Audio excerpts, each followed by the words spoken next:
Spirituality और religion में क्या फ़र्क होता है? धर्म केवल दुनिया में एक है जिसे हम सनातन धर्म कह सकते। धर्म वो है जो सदियों से चला आ रहा हो, न कभी शुरुआत कब हुई उसकी ये पता नहीं, और समापन तो कभी होना ही नहीं है। बाकी सब पंथ हैं, संप्रदाय हैं, मजहब हैं। सनातन एकमात्र धर्म है जिसे सब धारण कर सके। हमारी संस्कृति, हमारा सनातन है, वो कहता है अयम निजः परोवेति गणना लघु चेतसाम उदार चरिता नाम वसुधैव कुटुंबकम। केवल सनातन ने कहा कि सारी दुनिया हमारा कुटुंब है, हमारा परिवार है। मैं समझता हूँ कि एक समय ऐसा जरूर जीवन में आता है जब आदमी का काम भगवान के बिना चलता नहीं है। शरीर 5 तत्वों से बना है, तो ये 5 तत्व जो हैं वही भगवान है। भा से भूमि, का से गगन, वायु, आ से अग्नि और नीर, ये 5 तत्व भगवान में शामिल हैं। मेरा मानना है कि आध्यात्मिकता प्रदर्शन हो गया है। आदमी अगर पूजा भी करता है तो वहाँ सेल्फी भी लेगा, कई बार कुछ स्टोरी बनाने, इंस्टाग्राम की रील बनाने। भगवान तो बहुत पीछे छूट गया। जिस दिन आप सच्चे मन से मंदिर जाना चाहते हो, कुछ मत ले जाइए। भगवान कुछ मांग नहीं रहा है, न उसके पास कोई कमी है। सर, आपकी एक बहुत ही फेमस कविता है, वो आप प्लीज सुनाइए। मुश्किल है अपना मेल प्रिय, ये प्यार नहीं है खेल प्रिय। तुम ए में फर्स्ट डिवीजन हो, मैं हुआ मैट्रिक फेल प्रिय। All right, everybody, welcome to India's first magical podcast। आप सभी का स्वागत है टू होकस पोकस विद आंचल। आज के हमारे स्पेशल गेस्ट हैं डॉक्टर सुनील जोगी, जो कि एक मल्टी टैलेंटेड पर्सनालिटी हैं। वो एक राइटर हैं, एक आर्टिस्ट हैं, एक क्रिएटर हैं, एक पॉलिटिशियन हैं और एक ऑथर भी हैं। वो करीब 100 से ज़्यादा किताबें लिख चुके हैं अलग अलग विषयों पर। वो ठाकरे और मुक्काबाज जैसी मूवीज़ में भी अपना खूबसूरत काम दे चुके हैं, उनके लिए गाने लिख चुके हैं। And he has been an ex politician, a member of parliament, and वो एक हास्य कवि भी हैं। तो देश विदेश में अपने हास्य कवि के सम्मेलन करके इंडिया को रिप्रेजेंट करते आए हैं। तो आप समझ ही गए होंगे कि आज की कॉन्वर्सेशन हमारी यूजुअल कॉन्वर्सेशन से थोड़ी सी अलग होने वाली है, क्योंकि इस बार हमने कुछ कविताएं डिस्कस की हैं, शायरी की है, दिल की बहुत सारी बातें की हैं, थोड़ी पॉलिटिक्स, थोड़ी कविता और काफ़ी सारी रिलेशनशिप्स पर चर्चा। So I will let you soak in the entire conversation. Please put your earplugs together for an extremely beautiful episode.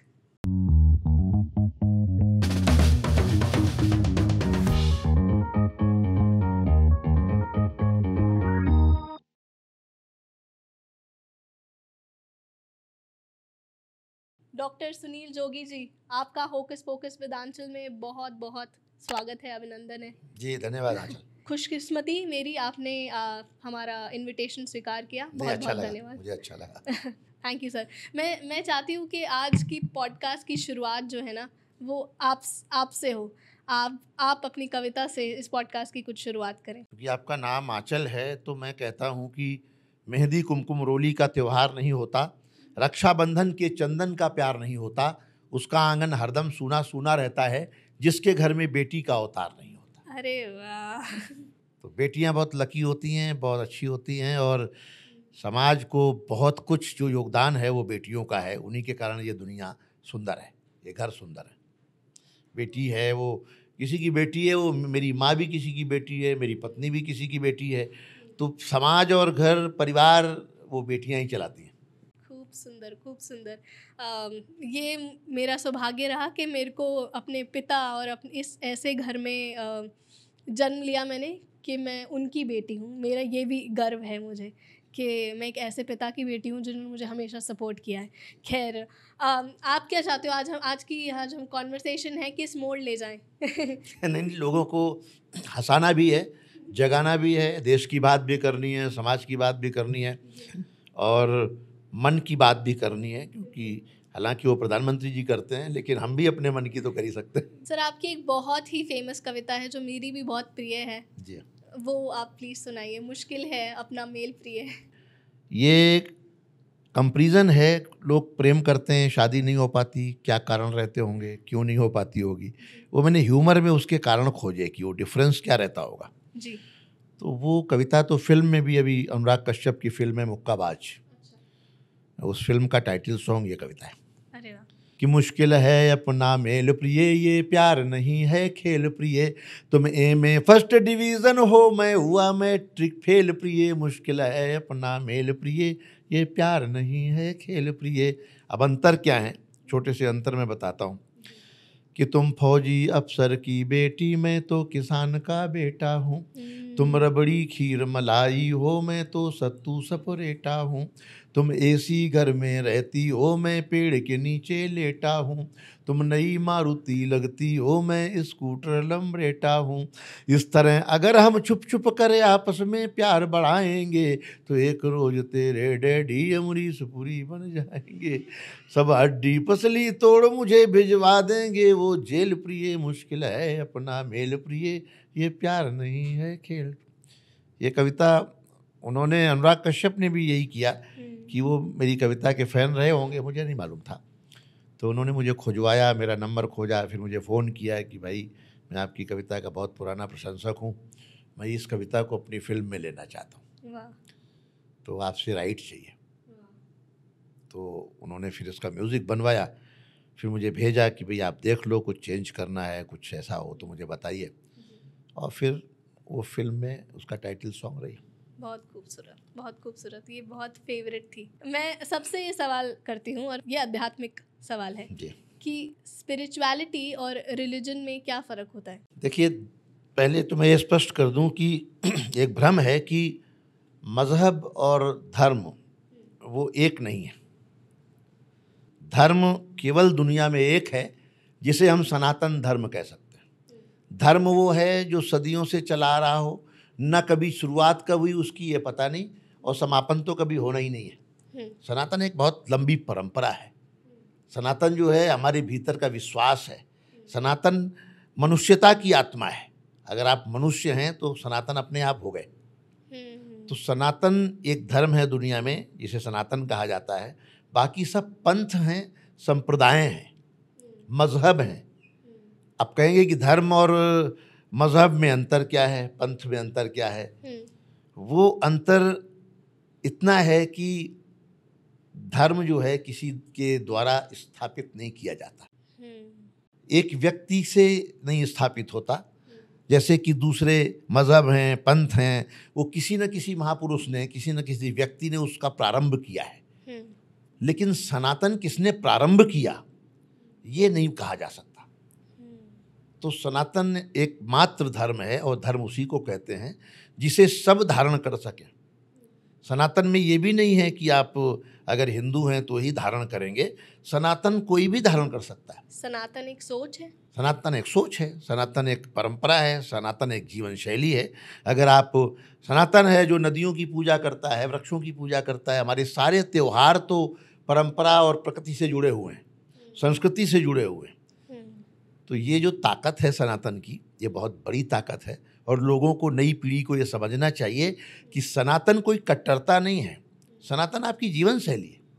अगर आप जीवों पर दया करते हैं, अगर आप वृक्षों को पानी देते हैं, अगर आप पर्यावरण की रक्षा करते हैं, अगर आप अपने माँ बाप का सम्मान करते हैं, अगर आप नारियों का सम्मान करते हैं, तो आप सनातनी हो गए। और सब पंथों का सम्मान करते हैं तो भी आप सनातनी हैं। वो सनातनी है ही नहीं जो किसी का अपमान करे, किसी को नीचा दिखाए, किसी को छोटा दिखाए। हमारी संस्कृति, हमारा जो सनातन है वो कहता है कि अयम निजः परोवेति गणना लघु चेतसाम उदार चरिता नाम वसुधैव कुटुंबकम।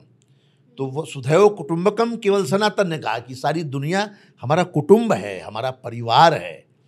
हमने दुनिया को कभी खांचों में, जाति धर्म संप्रदायों में बांटा ही नहीं। हमने रंग भेद तक नहीं किए, हमने बंटवारा कभी किया ही नहीं। ऊंच नीच, भेदभाव, जात प्रथा सनातन में है ही नहीं। सनातन में सब एक जैसे। खूबसूरत। यहाँ से बात करते हैं, आप अयोध्या गए हो? जी, बहुत बार। अरे वाह। अभी आप राम मंदिर जाना हुआ? फिर राम मंदिर गया, जब निर्माण हो रहा था तब भी गया, जब मंदिर के पत्थर तराशे जा रहे थे उन्हें भी देख कर आया। निर्माण के समय भी मैं कई बार गया, उद्घाटन हुआ तब भी मैं 2-3 बार होके आया, और अयोध्या में 4-5 बार मैंने कार्यक्रम भी किए रामपरी। तो कुछ सुनाइए फिर। सबके राम, बल्कि अयोध्या में जो निमंत्रण कार्ड वायरल था वो मेरे गीत से ही था। अरे वाह, बहुत वायरल था वो। हे आर्य पुत्रो, हे राम भक्तो, तुम्हें अयोध्या बुला रही है। हे आर्य पुत्रो, हे राम भक्तो, तुम्हें अयोध्या बुला रही है। दमक रहा है श्री राम मंदिर, दिवाली सी जगमगा रही है। हे आर्य पुत्रो, हे राम भक्तो, तुम्हें अयोध्या बुला रही।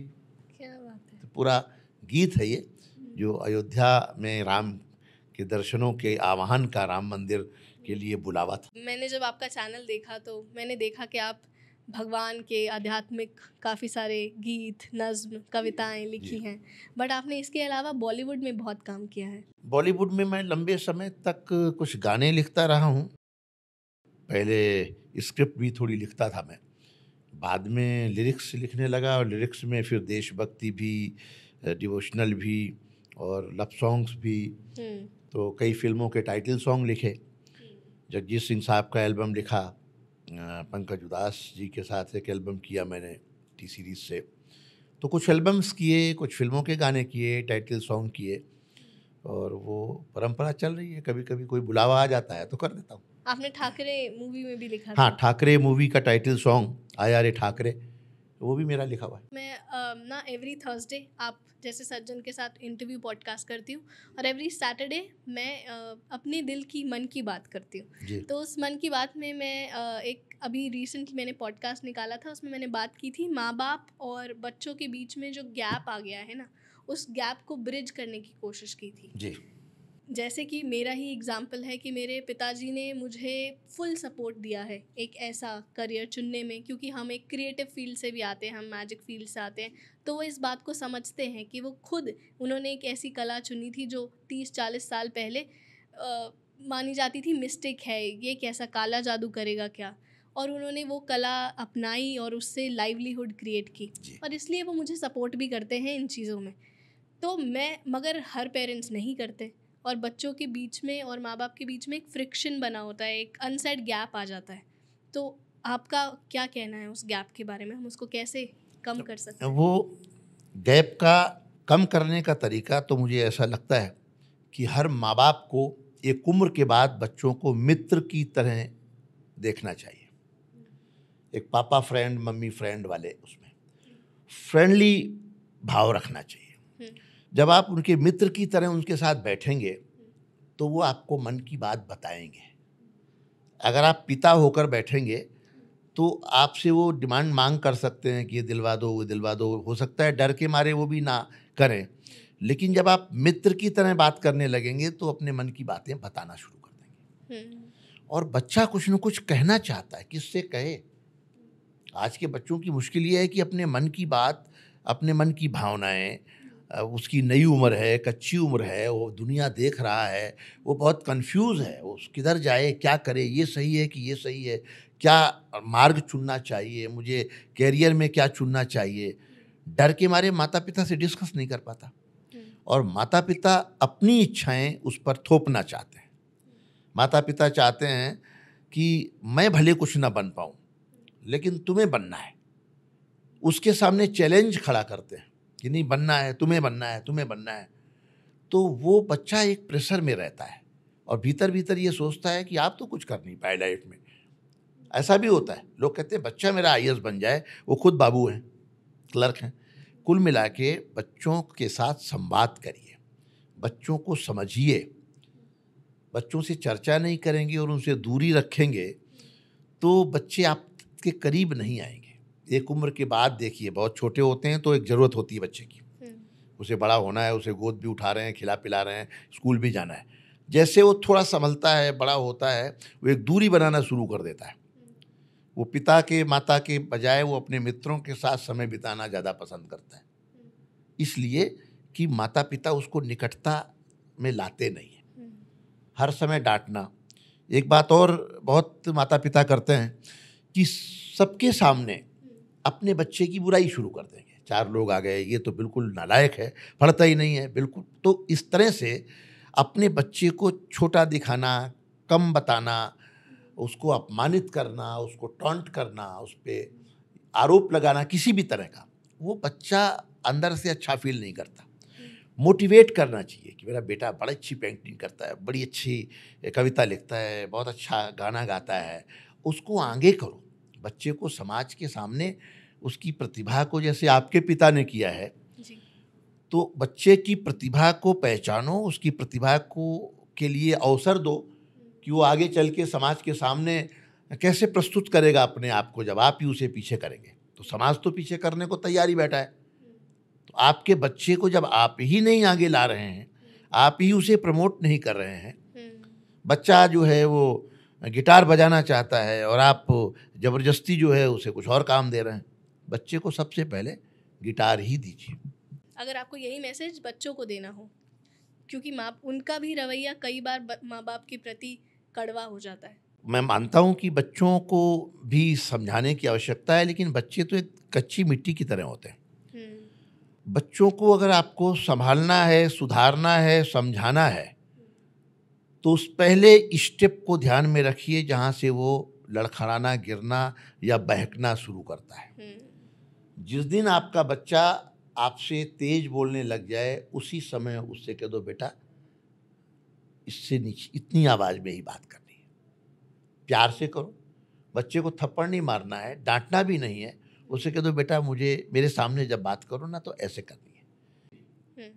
हम शुरू में ध्यान नहीं देते। फर्स्ट स्टेप को नज़र में रखिए हर चीज़ पे कि बच्चा कहाँ लड़खड़ा रहा है, वहीं उसे टोक दीजिए और खुद वो काम ना करिए जो आप बच्चे से चाहते हैं, अपेक्षा करते हैं। अगर आप किसी बच्चे से अपेक्षा करते हैं कि वो आपका सम्मान करे, आप माता पिता हैं, आपका सम्मान करे, तो आपको भी अपने माता पिता का सम्मान करना पड़ेगा। अगर ये बच्चा देखता है कि आप तो बाबा दादी से तमीज़ से बात नहीं करते, बाबा दादी भूखे बैठे रहते हैं, आप पहले खाना खाने लगते हैं, आप नहीं कहते कि नहीं पहले माता जी को खाना खिलाइए, बाबू जी को खिलाइए, और साथ में बैठ के नहीं खिलाते, बाबू जी खाना खा लीजिए, तो बच्चे को करके भी दिखाना पड़ेगा। अगर आप जो आचरण कर रहे हैं वही बच्चा देख रहा है तो वो सुन तो लेगा लेकिन मानेगा नहीं। और अगर आपका खुद का आचरण उतना अच्छा है, माता पिता के प्रति, समाज के प्रति, परिवार के प्रति आपके जो भाव हैं, वो बच्चा केवल देखता रहेगा तो भी वो सीख जाएगा।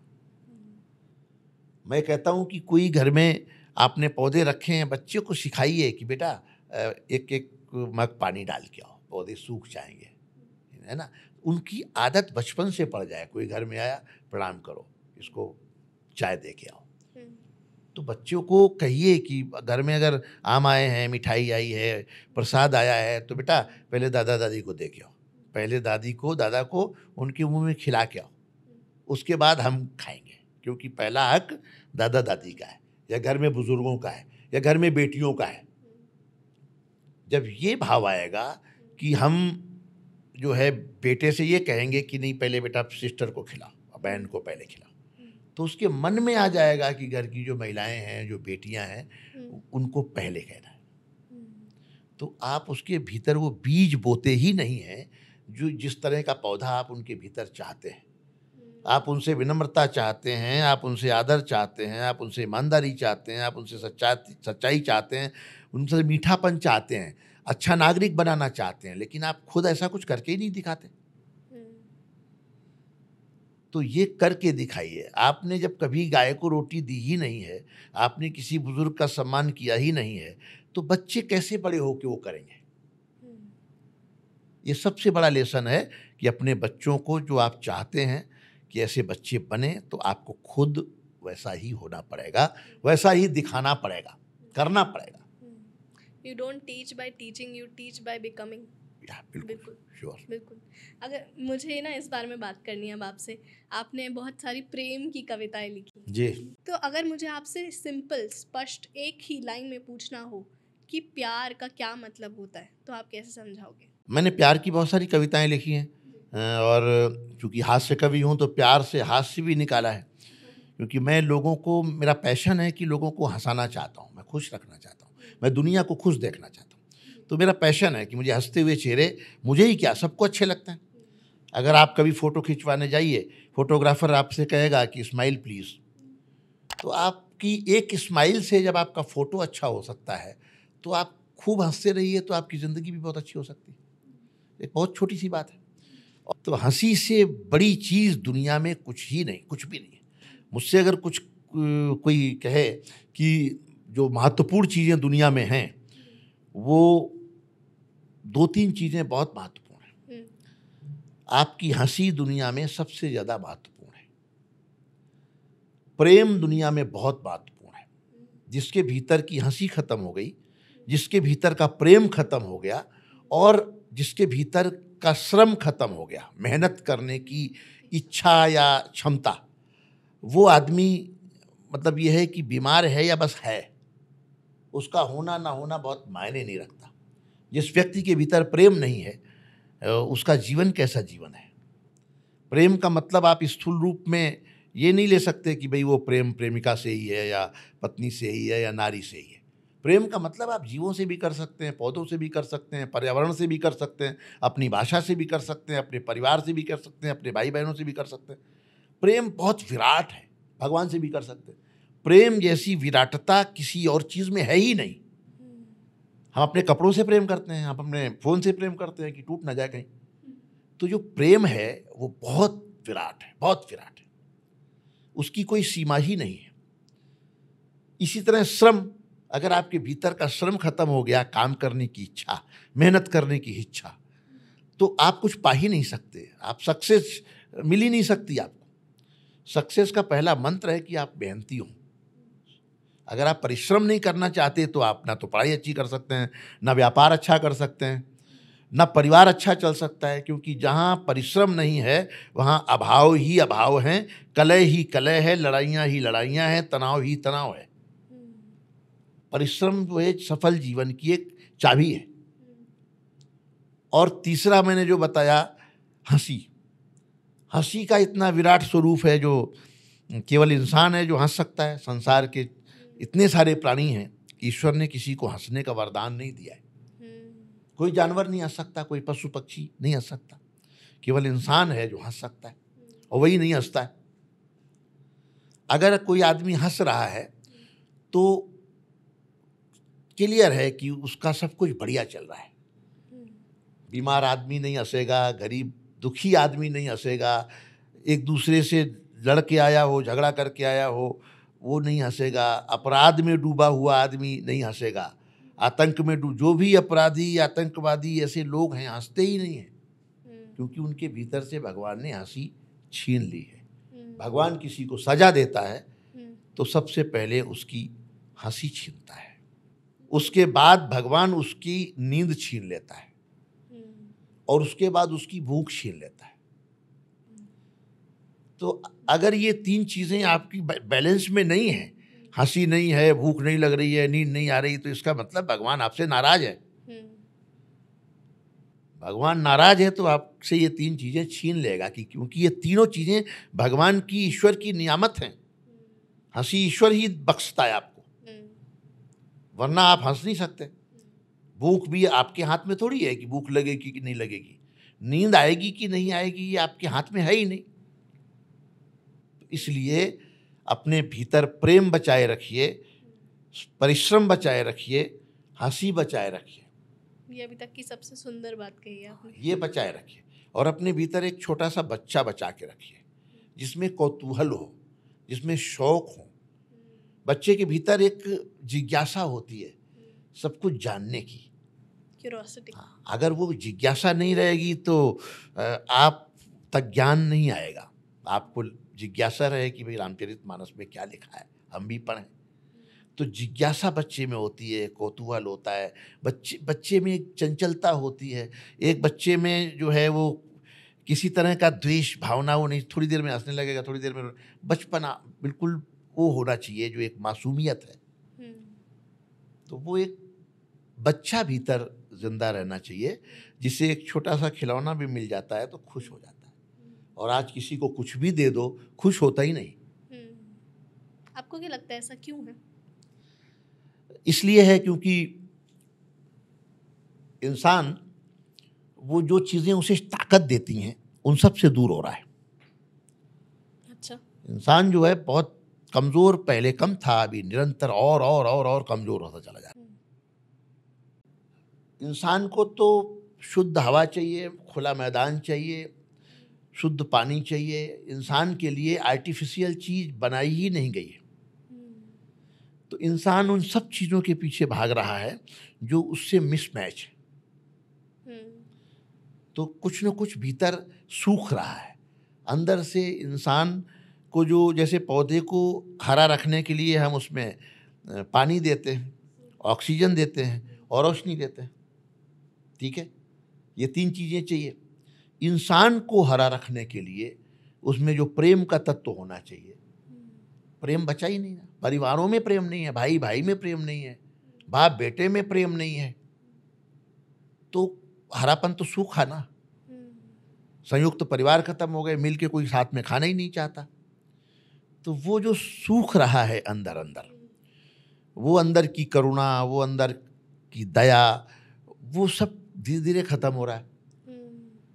तो इंसान कमज़ोर हो रहा है। मेरा मानना है कि आध्यात्मिकता खत्म हो गई है, प्रदर्शन हो गया है। आदमी अगर पूजा भी करता है तो वहाँ सेल्फी भी लेगा, फोटो भी खिंचवाएगा।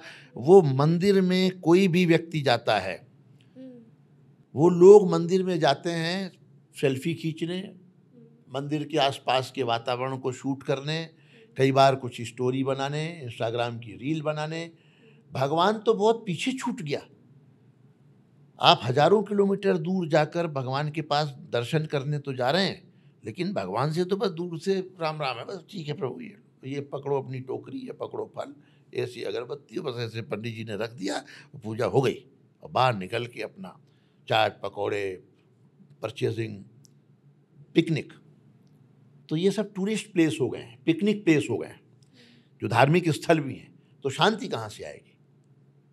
जिस दिन आप सच्चे मन से मंदिर जाना चाहते हो, कुछ मत ले जाइए। भगवान कुछ मांग नहीं रहा है, ना उसके पास कोई कमी है।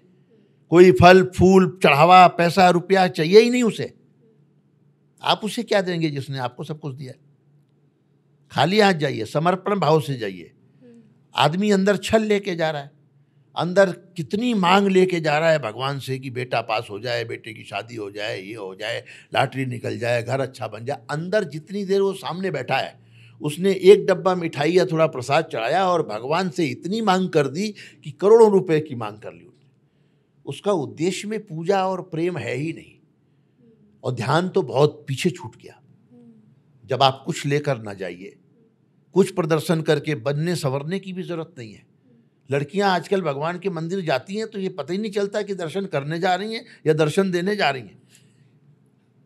कुल मिला के भगवान को इन सब चीजों से क्या लेना देना? सही बात।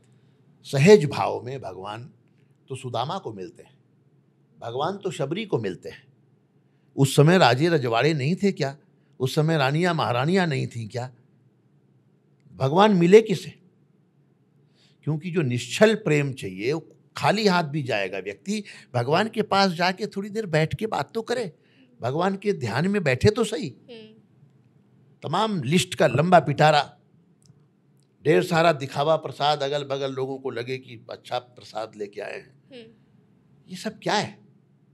ये धर्म का, अपनी आध्यात्मिकता का प्रदर्शन है, ये आडंबर है, ये दिखावा है, ये टाइम पास है, ये पिकनिक है। तो अंदर सूखेंगे आप, हरे कहाँ से रहेंगे? छोड़ दीजिए कैमरा, सेल्फी, सब मोबाइल लेके ही मत जाइए। भगवान के पास जा रहे हैं तो भगवान का जो नेटवर्क है वो कोई 5G वाला नेटवर्क है। भगवान तक बात पहुंचनी होगी तो फिर सीधे ही सीधे पहुंचेगी ना, वहाँ कोई वाईफाई की जरूरत थोड़ी है। तो वो आप भटकते हैं, कुछ नहीं आपके पास, खाली हाथ चले गए, भगवान से बात की और चले आए, तो ही आपकी पूजा सफल होगी, तो ही आप माना जाएगा कि आप भगवान तक पहुँच पाए। ये तो हमारी आध्यात्मिकता का स्तर है। कैसे शांति मिलेगी, कैसे आपको लगेगा कि आप भीतर से कुछ भरे हुए हैं। जो आदमी को हरा रखती है, भरती है, ताकत देती है, वो आध्यात्मिकता है, आपका ध्यान है, आपकी पूजा है, और सच्ची पूजा है। आदमी किसी को कुछ देना चाहता है, किसी को कहता है भैया जरा ये केले दे रहा हूँ, 2 भिखारी को जरा फोटो ले लो, भिखारी को केला दान करते हुए। उसका उद्देश्य केला देना नहीं है। भिखारी को कुछ देने से, शॉल देने से पहले वो उसका फोटो खींच के उसका वीडियो डालना चाहता है कि आज हमने भिखारी को एक शॉल भेंट की, ठंड में ठिठुर रहा था। उसका उद्देश्य शॉल देना था ही नहीं, उसका तो अपना एक फोटो निकालना था।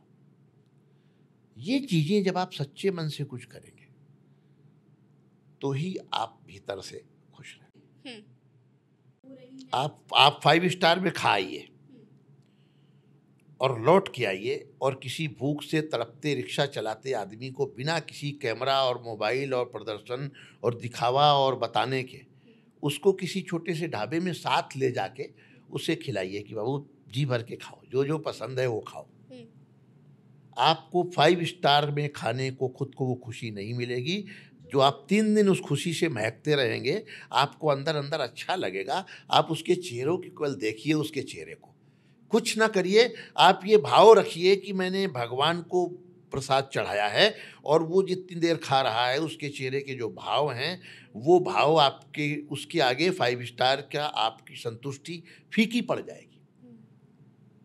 आप 1 लाख रुपए कमा के उतने प्रसन्न नहीं होते जितने आप किसी को 100 रुपए देकर, और देने का मतलब किसी की दवा दिलवा दीजिए, किसी बच्चे को किताबें दे दीजिए, किसी की फीस दे दीजिए, किसी भूखे को खाना खिला दीजिए।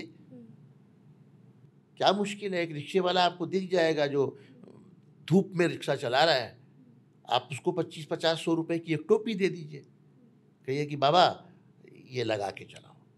और देने में आपका भाव वो दाता का नहीं होना चाहिए। आप दाता हैं ही नहीं। जब आप किसी को कहते हैं ना, ये रिक्शे वाले इधर आओ, ये लो टोपी लगाना, चल तेरी धूप ऊप चली जाएगी, धूप में लगाया कर, ठीक है, तो ये टोन अलग है। जब आप उससे कहते हैं कि बाबा ये लगाओ, धूप धूप लगेगी आपको, और हाथ जोड़ के उससे आ जाओ। उसको देखिए, दान का मतलब सिर्फ यही है कि दान देते समय आप इस भाव से दें कि उसकी नजरें नीची ना हो, बल्कि दान देते समय आपको उसका चेहरा भी ना ध्यान रहे कि आपने दिया किसे। ये भाव तो दान का है। कितने लोग आंचल इस तरह का दान करते हैं? कितने? बहुत बहुत कम होंगे, और जो करते हैं वो अंदर से खुश रहते होंगे। मेरा मानना है कि वो उतने सूखे नहीं होंगे, उतने दुखी अंदर से नहीं होंगे जितनी दुनिया दिखती है। यही बोलना चाह रही थी मैं, जो आपने जितनी एग्जाम्पल्स दिए वो वास्तविकता है, ऐसे होता है, ऐसा हो रहा है। बट इसके साथ साथ जो मैंने चेंज देखा सर, जब मैं स्कूल में थी तब हम सारे क्लास में जब फ्री पीरियड होता था तो हम ना फिल्मी गाने गाते थे। तो मैंने ट्रांजिशन देखा है, अब की जनरेशन में जागरूकता आ गई है। जैसे आपने बातों बातों में कहा ना कि बूढ़े लोग के लिए आध्यात्मिक चीज़ें लिखता हूँ, जब 50 या 60 की उम्र में पहुँच जाते हैं तब लगता है कि अब भगवान का नाम लेना ना चाहिए। मगर अब वो जागरूकता आ गई है यूथ में कि अब वो भगवान का नाम ले रही है। लोग मेट्रो में बैठकर या फिर स्कूल में बैठकर भगवान का नाम ले रहे हैं, और वो खुशी से ले रहे हैं, उन्हें कोई कह नहीं रहा है कि लीजिए। अच्छी बात है ना। तो वो जागरूकता भी आई है, और साथ साथ में जो आपने बात कही वो भी कहीं ना कहीं सच है। ये नहीं, कड़वा सच है, ऐसा हो रहा है। देश में बदलाव आया है, नई पीढ़ी जागरूक हुई है, समझदार हुई है, लेकिन एक बड़ा वर्ग ऐसा भी है जो अभी भी जाग नहीं रहा है, उसे भी जगाना है। तो इस पॉडकास्ट के थ्रू यही प्रयास है जो हम बात कर रहे हैं, ये भी ज्ञानदान ही हो रहा है। तो सर, आपका चैनल भी देखा है और अब आपसे मुलाकात भी हो गई है लाइव। आप इतने खुश मिजाज व्यक्ति हैं, तो कभी ऐसा ज़िंदगी में दौर आया है जिसमें आपको निराशा फेलियर फेस करने को मिला हो? मैं निराश होता नहीं हूँ। वो क्षण तो आते हैं जीवन में, सबके जीवन में आते हैं, लेकिन मैं बहुत जल्दी से उससे बाहर आ जाता हूँ। मैं बहुत ज़्यादा आशावादी हूँ और सकारात्मक हूँ। मुझे ऐसा लगता है कि ऐसा कुछ भी नहीं है जो मैनेज नहीं किया जा सकता। जब ये लगे कि सब कुछ खत्म होने वाला है, तब ये मान लो कि कुछ नई शुरुआत होने वाली है। कभी भी सब कुछ खत्म नहीं होता। पतझड़ के बाद ही बसंत आता है। जब ये लगे कि पेड़ के सारे पत्ते गिर गए हैं, तो आप समझ लें कि कुछ नए पत्ते आने वाले हैं और फिर से नए फूल खिलने वाले हैं। वाह। तो ऐसा ही जीवन है। जीवन में कभी सब कुछ खत्म नहीं होता। आप आंसू तो देखते हैं, उनको याद करते हैं कि बड़ा दुख पड़ा था उस समय मेरे ऊपर, लेकिन कितनी बार जीवन में हंसे हैं ये ध्यान नहीं रखते। खुशियां भी तो बहुत हैं। तो आप हमेशा अच्छी चीज़ों को याद रखिए, उनके साथ ही जीवन को जीने का प्रयास करिए। जो कुछ भी बुरी चीज़ें हुई, कड़वी बातें हुई, कड़वे अनुभव हुए, कड़वे दोस्त मिले, उनको छोड़ते जाइए। लेट गो करना भी बहुत इम्पोर्टेंट है, बहुत ज़रूरी है। अच्छी चीज़ों को प्लस करिए, अपनी हेल्थ को प्लस करिए, अपनी खुशी को प्लस करिए, अपने दोस्तों में अच्छे दोस्तों को प्लस करिए, अपनी अर्निंग को, पैसे को प्लस करते रहिए। जो जो चीज़ें अच्छी हैं वो प्लस करते रहिए, और जो चीज़ें आपको लगता है कि अच्छी नहीं हैं उनको माइनस करते रहिए। इतना ही तो जीवन का गणित है। बहुत अच्छे लोगों को मल्टीप्लाई करिए, है ना? तो इतना सा ही जीवन का गणित है। बिल्कुल खूबसूरत बात की सर आपने। मैं अब चाहती हूँ कि अब हम पॉडकास्ट के बीच में पहुँच गए हैं, तो मैं भी आपको कुछ अपनी कला का प्रदर्शन हाँ, करूँ। ज़रूर। All right, it's magic time everybody. So sir, आप एक महान कवि हैं, हम सब जानते हैं। आपने ढेर सारी कविताएं लिखी हैं, आपने ढेर सारी नज़्म लिखी हैं, ढेर सारे गाने लिखे हैं, और देश विदेश में भी आप अपने हास्य कला के प्रदर्शन करते रहे हैं। आपने बहुत सारे बॉलीवुड लोगों के साथ काम किया है, म्यूज़िक इंडस्ट्री के लोगों के साथ काम किया है। तो आप अपने मन में एक आपके हर दिल अजीज़ कोई सिंगर, कोई आपके आर्टिस्ट, उनका नाम सोचिए। आप सोच रहे हैं दिमाग में? आप एक नाम, आप जिन व्यक्ति के बारे में सोच रहे हैं, जिस कवि या सिंगर जिनके बारे में भी सोच रहे हैं, उनकी कोई फेवरेट आपका नज़्म होगा, या कोई गाना होगा, या कोई धुन होगी, कुछ भी, वो आप उसके बारे में भी अपने दिमाग में सोचिए। और ये माइक पकड़िए अपने हाथ में, और जिस नाम के बारे में सोच रहे हैं और उनकी फेवरेट या आपकी उनकी फेवरेट लिखी गई कोई चीज़, कविता या गाना या कुछ भी आप जो सोच रहे हैं, वो अपने दिमाग में सोचिए कि मैं गा रहा हूँ। उनके बोल बोलिए, ठीक है? आप बोल रहे हैं, आपको मुझे नहीं बताना है, आप बस अपने दिमाग में वो धुन दोहराइए बार बार, जैसे आप अपने स्टेज पर खड़े हैं और आप परफॉर्म कर रहे हैं। आप बोल रहे हैं। मुझे ऐसा व्यतीत हो रहा है कि आप ना किसी चीज़ का उच्चारण कर रहे हैं, आचरण कर रहे हैं। ये कोई नज़्म तो नहीं लगती मुझे, कविता भी नहीं है। किसी चीज़ का उच्चारण कर रहे हैं, तो आप कुछ आध्यात्मिक गा रहे हैं अपने दिमाग में, कुछ स्पिरिचुअल गा रहे हैं। ठीक है, मुझे ऐसा लगता है कि आप शिव जी से रिलेटेड कुछ गा रहे हैं। शिव जी, ओम नमः शिवाय, ओम शिवाय, कुछ ऐसी धुनी गा रहे हैं आप? शिव जी से रिलेटेड है। शिव जी से रिलेटेड है, अच्छा ठीक है, यहीं तक मुझे ऐसा लग पा रहा है। शिव जी के कोई भजन आप गा रहे हैं, है ना? अच्छा ठीक है। तो मुझे ऐसा लगता है कि आप ही बताइए कि हमारे बॉलीवुड इंडस्ट्री में इतने सारे लोग हैं जिन्होंने शिव जी के भजन गाए होंगे, मंत्र गाए होंगे जी। आप बताइए, आप जिन व्यक्ति के बारे में, जिस नाम के बारे में सोच रहे हैं, वो क्या नाम है? जगजीत सिंह जी के बारे में सोच रहे हैं। आपने नोट किया होगा कि एक्ट की शुरुआत में ना मैंने आपको ये माइक पकड़ाया। अगर आप एक्चुअल माइक को यूज़ भी करना चाहेंगे ना, तो आप यूज़ नहीं कर पाएंगे क्योंकि इसमें बैटरी नहीं है। आप बैटरी खोल के देखिए, क्योंकि मैंने ना इसमें बैटरी की जगह कुछ और डाला है। आप खोलिए।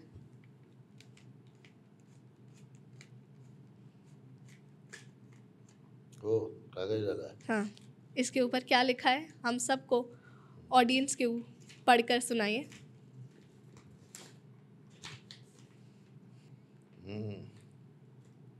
नाम क्या लिखा है? नहीं, जगजीत सिंह लिखा है, बिल्कुल अच्छा लिखा है। जगजीत सिंह, मैं पढ़ के दिखाऊं सबको? अच्छा है, ये वेरी गुड। ये ऑलरेडी हमने प्रिडिक्ट कर दिया था। Jagjit Singh ji was an Indian composer and singer and musician. For us, he has the legend in the music industry. And today on 27th June 2024, when I will ask the superstar singer of another Bollywood industry, Sunil Jogi ji, he will think of Jagjit Singh ji. और शिव भजन आप लिखेंगे। शिव जी का एक album था उनका, हाँ शिवा, वो HMV ने रिलीज़ किया था, और वो भजन मैंने लिखा था। हे शिव शंकर हे करुणाकर, अच्छा। जगजीत सिंह ने गाया था, और आप ही ने लिखा था? मैंने लिखा था। बहुत खूबसूरत। बल्कि लिखा मैंने पहले था, जगजीत सिंह जी ने मेरी किताब में वो पढ़ा था और फिर मुझे फ़ोन करके कहा कि यार ये आपका भजन मैं गाना चाहता हूँ। अच्छा। तो कहा ठीक है, बोले कंपनी के लोग संपर्क करेंगे, HMV के लिए मैं रिकॉर्डिंग कर रहा हूँ और मैं आपका ये शिव जी का भजन गाना चाहता हूँ। ये उन्होंने खुद चूज़ किया था, उन्होंने मुझे लिखने को नहीं कहा, उन्होंने मेरी किताब को पढ़ के उसमें से ये चूज़ किया और ये कहा कि आप ये भजन किसी और को गाने को मत दीजिएगा, ये मैं गाऊंगा। अच्छा, वाह। तो एक महत्वपूर्ण घटना थी और मुझे प्रेम भी उनके साथ बहुत था मेरा, तो मैं उनको श्रद्धांजलि देता हूँ और ऐसे महान कलाकार को याद करता हूँ। बिल्कुल, वो तो हमारी इंडस्ट्री के लेजेंड ही हैं और हमेशा रहेंगे। तो ये जो एक कवि की पर्सनालिटी है, आप एक परफॉर्मर रहे हैं, देश विदेश अपने कवि सम्मेलन करते रहे हैं, उससे आपका पिवट कैसे हुआ पॉलिटिशियन में, पॉलिटिक्स में कैसे जाना हुआ? पॉलिटिक्स में मैं बहुत विधिवत नहीं हूँ, लेकिन सरकार के तमाम पदों पर रहा हूँ, संसद भवन से भी जुड़ा रहा हूँ, सरकार में राज्य मंत्री के तौर पे भी मैं रहा हूँ और राजनीति मेरी रुचि का विषय है। मेरी पढ़ाई में ही पॉलिटिकल साइंस का मैं विद्यार्थी रहा हूँ, तो राजनीति से प्रभावित हूँ, राजनीति पे मेरा अध्ययन है, राजनीति के बारे में थोड़ा ज्ञान भी रखता हूँ और समाज से लगातार जुड़े रहने के कारण मुझे लगता है कि आदमी को राजनीतिक तौर पे जागरूक तो होना चाहिए और सबको होना चाहिए कि कौन सा दल है, कौन से लोग हैं जो देश के हित में काम नहीं करते हैं। राजनीति अगर कुछ भी गलत करती है और मैं कवि होकर उन पर उंगली उठाता हूँ तो मुझे ज्ञान तो होना चाहिए ना राजनीति का। तो अलग अलग दलों के लोग मेरे मित्र हैं और मैं किसी एक दल के खांचे में नहीं हूँ, उनके हिस्से में नहीं हूँ, क्योंकि मैं बटना नहीं चाहता, मैं संपूर्ण में रहना चाहता हूँ। बहुत से दलों का बुलावा भी रहता है कि आप हमारी पार्टी ज्वाइन कर लीजिए, आ जाइए। मैं जो अच्छा काम करते हैं, जो देश का काम करते हैं, जो समाज का काम करते हैं, वो उन सब की पार्टी में हूँ। क्या बिना पॉलिटिक्स ज्वाइन करे भी देश का हित हो सकता है? ज़्यादा हो सकता है। कैसे? जो लोग हित करने वाले हैं और जो लोग हित करने वाले रहे हैं, वो पॉलिटिक्स तो उसमें 5% भी नहीं है। जितने महान वैज्ञानिक हुए हैं, जितने महान लेखक हुए हैं, कबीरदास, सूरदास, तुलसीदास, वाल्मीकि, ये कौन सी राजनीति करते थे?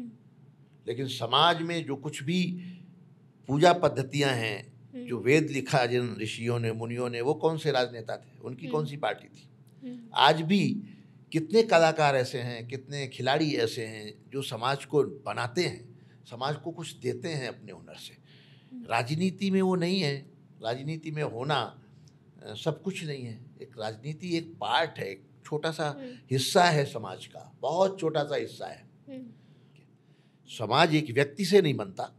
समाज में हर व्यक्ति जो जहाँ है, अगर अच्छा काम कर रहा है, अगर एक माली पौधों को पानी दे रहा है और उसके पौधों से ऑक्सीजन मिल रहा है, समाज को अच्छी हवा मिल रही है, तो माली का योगदान कम नहीं है। मैं मानता हूँ वो छोटा है, लेकिन उसका छोटा नहीं है, मतलब वो उसको आपको छोटा काम लग सकता है कि वो तो माली है, लेकिन उस माली के कारण ही तो वातावरण स्वच्छ है, पौधे दे रहा है। वो एक सफाई कर्मी है जो घर का कूड़ा ले जाता है, कचरा उठाता है, उसके कारण ही हमारे घर, गलियां, हमारे मोहल्ले साफ हैं, तो उसका योगदान भी है। तो समाज को सुंदर करने में, समाज को आगे बढ़ाने में, संतुलित करने में बहुत सारे लोगों का योगदान है और उसमें राजनीति का बहुत छोटा सा हिस्सा है। चंद चैनल, चंद अखबार TRP के चक्कर में समाज को ऐसा राजनीति से लबरेज कर दिया है कि सब तरफ लगता है कि नेतागिरी नेतागिरी है, पॉलिटिशियन ही देश को चला रहे हैं। ऐसा नहीं है। जो पॉलिटिक्स में नहीं है वो ज़्यादा अच्छा देश चला रहे हैं, वही चला रहे हैं। ईमानदार ब्यूरोक्रेट्स हैं हमारे यहाँ, बड़े बड़े अधिकारी हैं, बड़े बड़े विचारक हैं, अच्छे अच्छे अध्यापक हैं, अच्छे डॉक्टर हैं जो बहुत अच्छा इलाज करते हैं, कम पैसे में इलाज करते हैं। वो सब महान लोग हैं। पैसे से कोई महान नहीं बनता, खबरों से कोई महान नहीं बनता कि टीवी पे किसी की ब्रेकिंग न्यूज़ है तो महान हो गया। नहीं, व्यक्ति कर्म से महान बनता है। व्यक्ति ने समाज को दिया क्या है, किसका कोचिंग सेंटर और किसका विद्यालय कितना बड़ा है, किसका भवन कितना बड़ा है, किसकी बिल्डिंग कितनी बड़ी है, किसका अस्पताल कितना बड़ा है, कितना 5 स्टार है, इससे कोई मतलब नहीं है। देखना चाहिए कि उसने कितने कम पैसों में कितने लोगों का इलाज किया है, बिना पैसे भी कितने लोगों को जीवन दिया है। महत्वपूर्ण ये है कि उसने किया क्या है। ये बहुत अच्छी बात कही आपने, महत्वपूर्ण ये है कि उसने किया क्या है। जैसे हम अपनी जो नोशंस हैं, हम अपनी जो सोच है वो न्यूज़ देखकर या मीडिया देखकर या फिर ऐसे पॉडकास्ट देखकर भी बनाते हैं। तो क्या ये जो सोच न्यूज़ और मीडिया देखकर बनती है वो सही है, या फिर इसके लिए डायलॉग होना ज़रूरी है, कॉन्वर्सेशंस होनी ज़रूरी है? सोच, मेरा मानना यह है कि मीडिया हमेशा सही नहीं होता। मीडिया वो दिखाता है, वो दिखाना चाहता है जो उसके व्यवसाय के अनुकूल है, क्योंकि उसे फाइनेंस भी चाहिए, उसे विज्ञापन भी चाहिए, उसे जनता में चटपटी चीज़ें बताने में उसकी रुचि रहती है। वो मीडिया सच कम दिखाता है और सनसनी ज़्यादा फैलाता है। तो मुझे लगता है कि मीडिया बहुत गहरी चीज़ नहीं है। सोशल मीडिया तो और छिछले स्तर पे है। अगर मुझे लगता है कि अगर आप खबर की गंभीरता को समझना चाहते हैं तो आपको संपादकीय पढ़ना चाहिए। अखबारों के संपादकीय पढ़िए, उसके भीतर उतरिए तो लगेगा कि कहीं ना कहीं खबर की गहराई कहाँ तक है। तो मैं तो उस पीढ़ी से हूँ जो अखबार पढ़ती थी, जो पुस्तकें पढ़ती थी, जो रेडियो देखती थी। मैं व्हाट्सएप, ट्विटर, फेसबुक की पीढ़ी का आदमी हूँ नहीं। अब मुझे वो मेरे दौर में है तो उसको जीना पड़ता है, लेकिन मेरा जब बचपन था तो ये सब चीज़ें नहीं थी। तो मेरे जो खून में रची बसी चीज़ें हैं वो अखबार हैं, वो चौबारों की बातें हैं, वहाँ जो मोहल्ले में चर्चाएं होती थी वो बड़ी स्वस्थ चर्चाएं होती थी। तो मैंने रेडियो पे समाचार सुने हैं। तो अभी जो कुछ है वो बहुत अलग है और मुझे कम रुचता है। और मैं शायद ऐसा व्यक्ति हूँ कि 24 घंटे में मैं अगर 15 मिनट भी टीवी नहीं देखता, टीवी देखता ही नहीं, क्योंकि वो चीज़ें बाहर की हैं और मैं थोड़ा अंतर्मुखी हूँ, आध्यात्मिक भी हूँ। तो मुझे अंदर की दुनिया को भी बैलेंस रखना है। बाहर की जो दुनिया है वो सब क्षणिक है, वो प्रदर्शन है, वो दिखावा है, वो सब सूचनाएं हैं, वो सब खबरें हैं। तो उन खबरों में खोना नहीं है।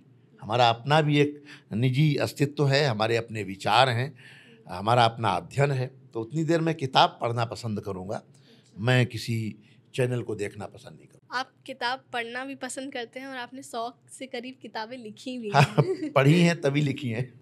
उनके बारे में कुछ बताइए। तो मेरी बहुत सी किताबें हैं, अलग अलग विषयों पर हैं, और मैं एक ऐसा रचनाकार हूँ, सृजन करता हूँ जी, कि बच्चों से लेके बुजुर्गों तक के लिए मैंने कुछ न कुछ लिखा है। बच्चों पर मेरी लगभग 15-20 किताबें हैं। वो राइम्स, छोटे बच्चों की, जो केजी में बच्चा पढ़ता है उसके लिए मैंने 4-4 पंक्तियों की कविताएं लिखी हैं। उससे बड़े बच्चे हैं जो कॉलेज के हैं उनके लिए कविताएं लिखी हैं। उससे बड़े लोग जो हैं, जो उच्च शिक्षा में हैं, वो भाषा विज्ञान की किताबें लिखी हैं, पर्यावरण पर किताबें लिखी हैं। इसके अलावा बायोग्राफीज़ हैं मेरी बहुत सारी, शायरी है, कविताएं हैं। और उसके बाद बुज़ुर्गों के लिए मैंने भजन भी लिखे हैं, भजन की किताबें हैं, आध्यात्मिक किताबें हैं। राम पर ही लगभग मेरी 5 से 6 किताबें हैं। मैनेजमेंट गुरु, भगवान श्री राम, सबके राम, और श्री राम दी रियल स्टोरी, श्री कृष्ण दी रियल स्टोरी, ऐसी किताबें हैं जो मेरी डिवोशनल हैं, आध्यात्मिक हैं। और अपने आध्यात्मिक और धार्मिक जो लोग हैं, भगवान हैं, उनके ऊपर भी मेरी किताबें हैं। तो वो बुज़ुर्गों के लिए या उनको ज़्यादा अच्छी लगती हैं। तो समाज के हर आयु वर्ग के लिए मैंने काम किया है।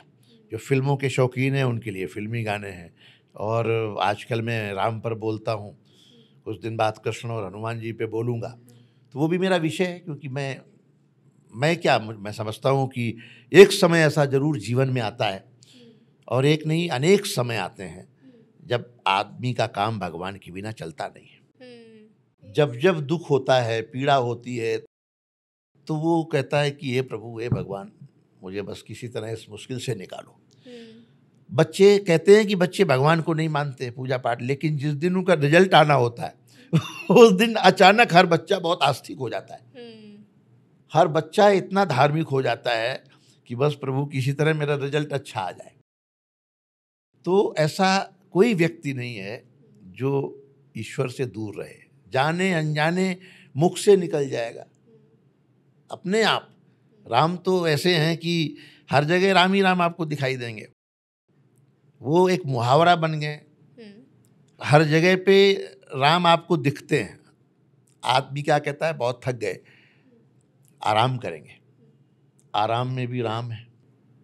जीवन के प्रारंभ से अंत तक राम ही राम है। तो भगवान हमसे दूर कैसे हो सकता है, या हम भगवान से दूर कैसे हो सकते हैं? शरीर 5 तत्वों से बना है। क्षितिजल पावक गगन समीरा, तुलसीदास ने कहा। तो ये 5 तत्व जो हैं वही भगवान है। अगर उस रूप में देखें तो भा से भूमि, गा से गगन, आ से तो ये भगवान, अग्नि, वायु और नीर, ये 5 तत्व भगवान में शामिल हैं। और इन 5 तत्वों पे भगवान का कंट्रोल है। हाँ बिल्कुल। उनमें से एक भी तत्व शरीर से बाहर होता है तो फिर वो, जिसे हम आत्मा कहते हैं, जो कि भगवान के रूप में हमारे भीतर है, वो विदा हो जाती है। जाते जाते आप अपने लास्ट पीस ऑफ एडवाइस क्या देंगे? मैं तो अक्सर कहता हूँ कि सबसे ही कहता हूँ कि भीड़ में दुनिया के पहचान बनाए रखना, कि आपकी पहचान जहाँ हो वहाँ आपकी पहचान इतनी तो हो कि ये आंचल जी जा रही हैं, ये पॉडकास्ट करती हैं, ये मैजिशियन है। आपकी कुछ आइडेंटिटी हो, चाहे किसी रूप में हो। कोई झाड़ू लगाने वाले को भी कहते हैं बहुत अच्छा काम करता है, बहुत अच्छा सफाई रखता है घर की। उस कुछ भी आपकी आइडेंटिटी आपके गुण के कारण हो। भीड़ में दुनिया के पहचान बनाए रखना, घर में खुशियों की एक दालान बनाए रखना। हर जगह तनाव ही तनाव ना हो। एक कोना तो ऐसा हो जहाँ परिवार के लोग बैठ के हंस लें। तभी कहते हैं घर में मंदिर बनाइए, इकट्ठे बैठ के कम से कम पूजा तो कर लेंगे। कोई एक जगह ऐसी हो जहाँ सब एक साथ बैठ सके। भीड़ में दुनिया के पहचान बनाए रखना, घर में खुशियों की एक दालान बनाए रखना, अपने होठों पे ये मुस्कान बनाए रखना, और इस दिल में हिंदुस्तान बनाए रखना। वाह। आपके होठों पर मुस्कान रहे और आपके दिल में हिंदुस्तान रहे।